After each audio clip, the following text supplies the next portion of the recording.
কেউ যদি better option পেয়ে আমাকে ছেড়ে যায় আমার কষ্ট লাগে না। আসলে ভাই আমি চাই না কেউ আমার নিয়ে অসন্তুষ্ট থাকুক, কেউ তার জীবনে আনন্দ গুলা নষ্ট হয়ে যায় বা কেউ পিছাইয়া পড়ুক। আমি চাই মানে আমার জীবনে জড়িয়ে থাকা প্রত্যেকটা মানুষ এগিয়ে যায়। এতে যদি মনে করেন যে ভাই তাগো সারার লিগে মানে এগো ভালো রাখার লিগে আমার দূরে যাইতো, আমি তাই যাবো, সমস্যা নেই। মানে আর এরাও যদি মনে করেন যে মানে যদি কখনো মনে করে যে ও থাকতে ও আছে বিদায় আমাদের লাইফে এত সমস্যা, তাহলে তারা দূরে থাকুক। কারণ আমি ভাই কোনোদিনই মানুষের খারাপ চাই না। আমি চাই প্রত্যেকটা মানুষ ভাই এগিয়ে যায়, মন খুলে বাঁচুক।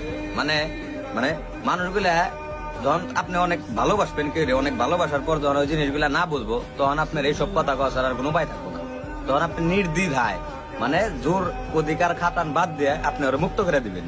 যদি মুক্ত করে দেন তাহলে আপনি ভালো থাকবেন। কারণ অনেক করে ভালোবাসার পর যদি কেউ না বুঝে, তাহলে ওরে ভাই জোর করার কিছুই নেই। অনেক ওরে মুক্ত করে দিবেন, এটা বন্ধুই হোক, ভাই বেড়াদি হোক, গার্লফ্রেন্ডই হোক, মানে ওরা মুক্ত করে দেন। মুক্ত করে দিলে তারপরে যদি ও আসে তাহলে আপনি রিয়াল ভালোবাসে, আর যদি না আসে তাহলে ভাই খাল্লি বাল্লি।